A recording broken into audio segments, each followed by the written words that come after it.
जय हिंद मेरे प्यारे साथियों। बिहार एसएससी के सेट नंबर 2 में आप लोगों को स्वागत है। चलिए देखते हैं आज का पहला क्वेश्चन।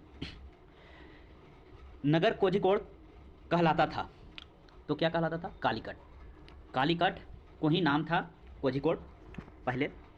यह केरल राज्य में पड़ता है। ये किस राज्य में पड़ता है? तो केरल राज्य में पड़ता है, ध्यान रखिएगा। यहाँ पे प्रथम पुर्तगाली वास्को डी गामा ही कालीकट के बंदरगाह पर आया था। कब आया था? तो 1498 में। एक याद रखिएगा। चलिए आगे देखते हैं।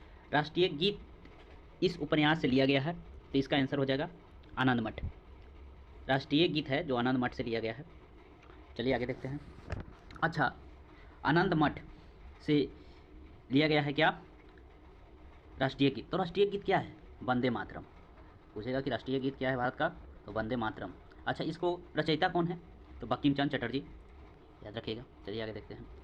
निम्नलिखित में से विजय घाट किनका समाधि स्थल है? तो ये लाल बहादुर शास्त्री का है। विजय घाट जो है समाधि स्थल जो इनका है लाल बहादुर शास्त्री का। चलिए आगे देखते हैं। प्रथम बार जवाहरलाल नेहरू कांग्रेस पार्टी के अध्यक्ष किस वर्ष चुने गए थे? तो इसका राइट आंसर होगा 4 का ए 1929 में ये चुने गए थे। अच्छा, 1929 में पूछेगा कौन सा अधिवेशन हुआ था? तो लाहौर अधिवेशन था। अच्छा, लाहौर अधिवेशन में पूर्ण स्वराज की मांग की गई थी। लाहौर अधिवेशन में क्या किया गया था? क्या किस चीज़ का मांग किया गया था? तो स्वराज का मांग किया गया था। चलिए आगे देखते हैं। झांसी की रानी के तौर पर कौन प्रसिद्ध है? तो रानी लक्ष्मीबाई। झांसी की रानी को लक्ष्मीबाई के नाम से भी जाना जाता है। लक्ष्मीबाई का जन्म कहाँ हुआ था? तो वाराणसी में हुआ था। वाराणसी ये भी कहाँ पड़ता है? तो यूपी में। रानी लक्ष्मीबाई का विवाह 14 वर्ष की उम्र में हुआ था। रानी लक्ष्मीबाई का विवाह 14 वर्ष की उम्र में हुआ था। चलिए आगे देखते हैं। ब्रिटिश शासन के विरुद्ध कांग्रेस ने किस वर्ष असहयोग आंदोलन प्रारंभ किया था? तो 1920 में। अच्छा, 1920 में महात्मा गांधी ने असहयोग आंदोलन को प्रारंभ किया। तो क्यों किए थे? तो जालियांवाला बाग हत्याकांड के विरुद्ध में 1 अगस्त 1920 को असहयोग आंदोलन किए थे। और स्थगित किस कारण से असहयोग आंदोलन को स्थगित कर दिया गया था? तो 5 फरवरी 1922 को उत्तर प्रदेश के चौरी चौरा नामक जगह पर आंदोलनकारियों ने थाने को जला दिया था, जिसमें 12 पुलिसकर्मी की हत्या कर दी गई थी। इसी पर महात्मा गांधी दुखी होकर इस आंदोलन को 12 फरवरी 1922 को बंद कर दिए। चलिए देखते हैं अब आगे। 6 का 1 नंबर हो गया। चलिए 7 नंबर क्वेश्चन पे चलते हैं। एक मानचित्र में समान दाब वाली रेखाएं क्या कहलाती है? तो आइसोबार कहलाती है। 7 का 3 नंबर। अच्छा, आइसोहाइट पूछेगा तो समान वर्षा वाली हो जाएगी। समान वर्षा से आइसोहाइट होता है। चलिए आगे देखते हैं। मैकमोहन रेखा भारत तथा इस देश के बीच सीमा रेखा बनाती है। इस मतलब यानी कि ये है जो मैकमोहन रेखा भारत और चीन के बीच सीमा रेखा बनाती है। अच्छा, पाकिस्तान के बीच कौन सी रेखा है? भारत और पाकिस्तान के बीच तो रेड क्लिफ रेखा हो गया। रेड क्लिफ रेखा भारत और पाकिस्तान के बीच हो गया। नेपाल के बीच, भारत और नेपाल के बीच कोई रेखा नहीं है। भारत और श्रीलंका के बीच बता सकते हैं? ये आप कमेंट करके बताइएगा। चलिए आगे देखते हैं। सतपुरा पर्वत श्रृंखला ताप्ती तथा इस नदी के बीच स्थित है। तो नर्मदा नदी के बीच स्थित है। माउंट एवरेस्ट की ऊंचाई कितनी है? तो माउंट एवरेस्ट की ऊंचाई 8850 मीटर है। तलचर कोयले की खानें यहाँ है, यानी कि उड़ीसा में है। तलचर की जो है कोयले का खान वो उड़ीसा में है। चलिए 12 नंबर क्वेश्चन देखते हैं। उस प्रथम ग्रह का नाम बताएं जिसके बारे में खोज ने बताया कि वहाँ 2 सूर्योदय होते हैं। देखिएगा, 2 सूर्योदय होते हैं, तो वो केपलर 16b ने बताया। जनजातीय संथाल किस राज्य में नहीं है? तो असम राज्य में संथाल जाति नहीं रहती है। बाकी झारखंड, पश्चिम बंगाल, उड़ीसा में संथाल जाति नहीं रहती है। चलिए आगे देखते हैं। 14 नंबर क्वेश्चन। भारत में विशालतम समुद्र तट रेखा कहाँ पे है? तमिलनाडु। झारखंड के उत्तर में स्थित है बिहार। सबसे अंदर भूमि द्वारा घिरा पतन है विशाखापट्टनम। कौन सा है? विशाखापट्टनम। दिल्ली से कलकत्ता को जोड़ने वाले राष्ट्रीय मार्ग का क्रमांक कितना है? तो 2 है। यानी कि दिल्ली से कलकत्ता जो जोड़ती है वो NH2 जोड़ती है, राष्ट्रीय राजमार्ग 2 जोड़ती है। केसर का मुख्य उत्पादन राज्य है जम्मू कश्मीर। जम्मू कश्मीर केसर का मुख्य उत्पादन राज्य है। पंजाब से पूछेगा तो पंजाब में प्रति हेक्टेयर गेहूं के उत्पादन में प्रथम स्थान है। गेहूं में प्रथम स्थान है। केरल इलायची उत्पादन में प्रथम स्थान है। ये सब याद रखिएगा। आगे चलते हैं। रबी की फसल की कटाई का मौसम इनमें से होता है तो मार्च का मौसम में रबी की फसल की कटाई होती है। बिहार में स्थित इस्पात संयंत्र हैं टिस्को है जो कहाँ स्थित है? बिहार में। नरौरा नाभिकीय शक्ति केंद्र कहाँ स्थित है? तो उत्तर प्रदेश में। आगे देखिएगा। कैगा पूछेगा कि कैगा परमाणु संयंत्र केंद्र कहाँ स्थित है? तो कर्नाटक बताइएगा। कैगा कर्नाटक हो गया। रावत भाटा राजस्थान। कलपक्कम तमिलनाडु में है। काकरापाड़ा गुजरात में है। कुंडनकुलम तमिलनाडु में है। ये याद रखिएगा। किस कोयले में कार्बन की मात्रा अधिकतम होती है? तो एंथ्रासाइड में कार्बन की मात्रा अधिक होती है। 22 का 4 नंबर। सबसे उत्तम कोटि की कोयला एंथ्रासाइड ही होती है। इसमें कार्बन की मात्रा 94% से लेकर 98% तक होती है। चलिए आगे देखिएगा। नदियों द्वारा मिट्टी का जमाव क्या कहलाता है? तो एलुवियल कहलाता है। एलुवियल। 23 का 1 नंबर। चलिए आगे देखते हैं। चीन की संसद कहलाती है तो नेशनल पीपुल्स कांग्रेस। चीन की संसद का क्या नाम है? National People's Congress. अच्छा, कांग्रेस कहाँ का है? तो USA का। ये भी पूछ देगा आपसे कि USA का कांग्रेस का क्या नाम है? तो कांग्रेस ही नाम है। चीन का बता दिए। डाइन। अच्छा, डाइन कहाँ का है? तो जापान का है। मैं यादगार के लिए बता दूं आपको, जापान का जो संसद है उसका नाम डाइन है। जवाहरलाल नेहरू इस समय तक प्रधानमंत्री रहे थे। यानी कि जवाहरलाल, क्वेश्चन का मतलब, कहने का मतलब है कि जवाहरलाल नेहरू कब से कब तक प्रधानमंत्री रहे थे, लास्ट कब तक थे? यानी कि 1947 से लेकर 1964 तक रहे थे। यानी कि इसका राइट आंसर हो जाएगा 25 का 2 नंबर। चलिए आगे देखते हैं। जवाहरलाल नेहरू इस समय भारत के प्रधानमंत्री से, ये क्वेश्चन हो गया आपको कि 1964 में। भारत में संघ शासित प्रदेश की संख्या कितनी है? तो 7। भारत में प्रथम महिला मुख्यमंत्री कौन थी? तो सुचेता कृपलानी। ये आप याद रखिएगा। चलिए आगे देखते। इस व्यक्ति ने लोकसभा चुनाव में सबसे ज़्यादा वोटों से जीतने का विश्वास रिकॉर्ड कायम किया था। तो रामविलास पासवान जी हो जाएंगे। 28 का 1 नंबर। किसे फ्रंटियर गांधी कहा जाता है? तो खान अब्दुल गफ्फार खान को कहा जाता है। 29 का 2 नंबर। किस वर्ष प्रथम व्यक्ति अंतरिक्ष में गया था? तो 30 का 3 नंबर। 1961 में गया था।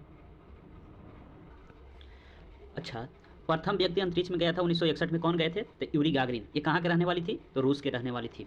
इतना आप याद रखिएगा। अच्छा, पूछ देगा कि चंद्रमा पर सर्वप्रथम जाने वाला पहला व्यक्ति कौन था? तो नील आर्मस्ट्रांग थे, जो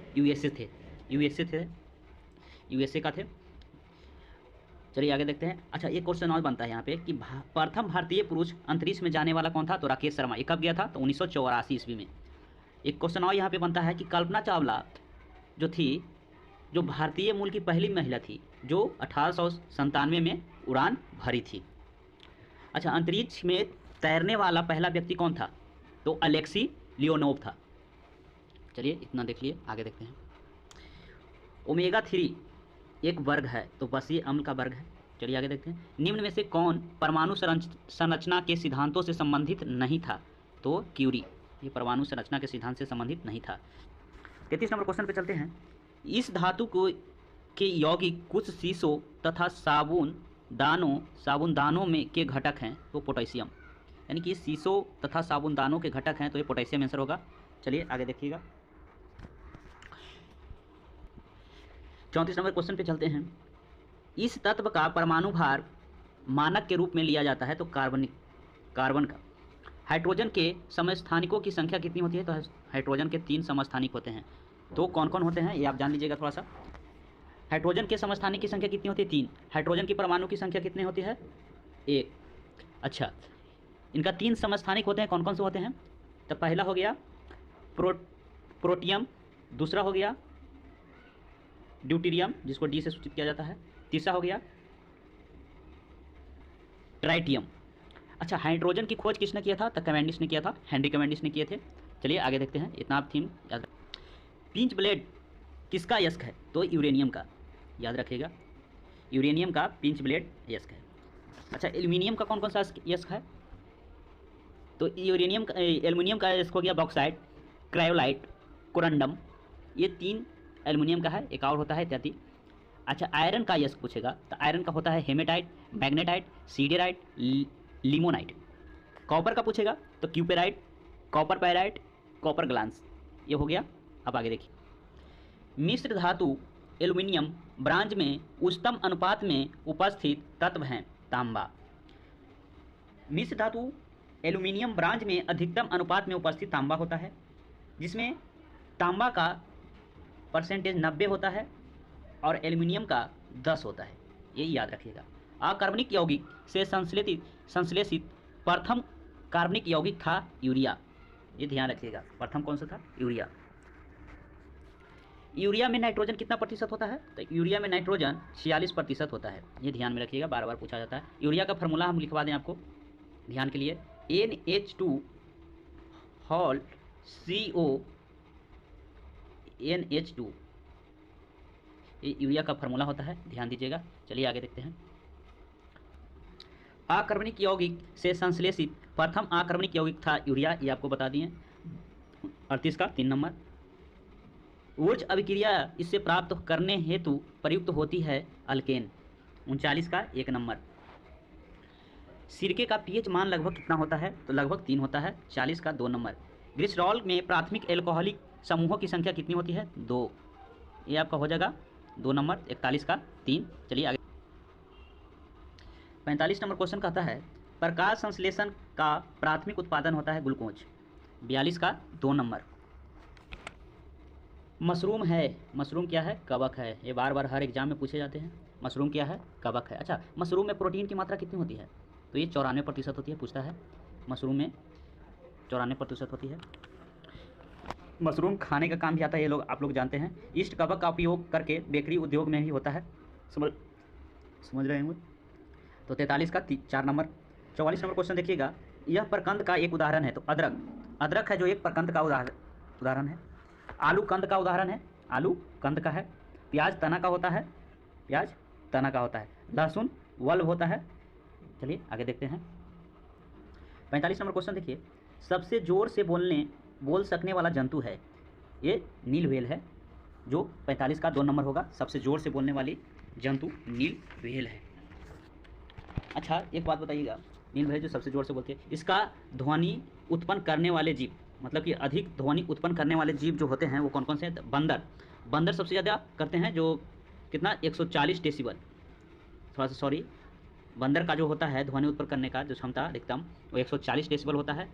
वुल डॉग का, चमगादड़ का होता है 160 डेसिबल।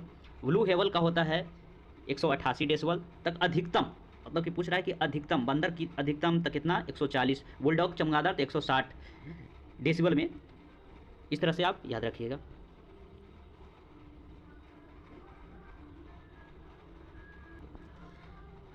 प्रकाश संश्लेषण तथा श्वसन का समान उत्पादन है जल, 46 का 4 नंबर। अंतःस्रावी ग्रंथि का एक उदाहरण है थायराइड ग्रंथि। मानव में 3 प्रकार की ग्रंथियां पाई जाती है, कौन कौन से ग्रंथि पाई जाती है? पहला याद रखिएगा, वायस्रावी ग्रंथि, पहला 1 नंबर। दूसरा हो गया अंतःस्रावी ग्रंथि और तीसरा हो गया मिश्रित स्रावी ग्रंथि। अच्छा, ये बताइए, थायराइड ग्रंथि है जो एक प्रकार का अंतःस्रावी ग्रंथियां पाई जाती है। पीयूष ग्रंथि एक प्रकार की अंतःस्रावी ग्रंथि। अंतःस्रावी ग्रंथि वे होते हैं, ये नलिक वाहिनी होती है, इसके द्वारा स्रावित तरल हार्मोन कहलाता है, जो रक्त द्वारा वितरित होता है, जैसे थायराइड ग्रंथि और पीयूष ग्रंथि। थायराइड ग्रंथि एक प्रकार का अंतःस्रावी ग्रंथि है, ये आपको बता दिए। कौन सा अंग पित्त का स्रावन करता है? तो पित्त का स्रावन करता है कौन? 48 का 1 नंबर, यकृत। धक से मारिएगा। पित्त का पीएच मान होता है 7.7।